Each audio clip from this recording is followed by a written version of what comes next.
عثمان غنی رضی اللہ تعالیٰ عنہ یہ ایسی شخصیت ہیں کہ ان کی امت پہ بے انتہا احسانات ہیں، اور یہ وہ ہیں کہ جنہوں نے حضور سے جنت خریدی بھی ہے، حضور نے عطا بھی فرمائی ہے۔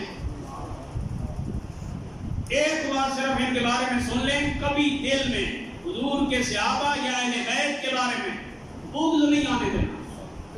جس بندے کے دل میں حضور کے کسی صحابی کے بارے میں یا اہل بیت کے کسی فرد کے بارے میں بغض آ گیا، وہ یقین کرے مرتے ہوئے کلمہ نصیب نہیں ہوگا۔ کلمے کی ساری برکتیں تب ہیں دلوں میں یہ نفوس قدسیہ کی محبت ہے۔ حضور نے ایک مرتبہ ایک جنازہ لایا گیا، حضور نے جنازہ پڑھنے سے انکار کر دی۔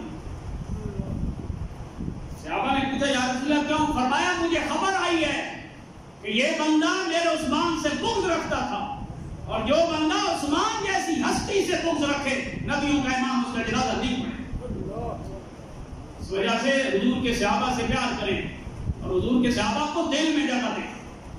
یہ دل کے معاملات ہوتے ہیں، دل میں محبت، دل میں بغض، دل میں نفرت، دل میں کینہ، یہ ساری باطنی بیماریاں۔ اور علماء نے فرمایا سے بچنے کا یہی طریقہ ہے اللہ کی بارگاہ میں روزانہ ایک سجدہ اس بات کا کیا جائے، مولا میرے دل کو ایسا کر دے جیسا تجھے پسند ہے۔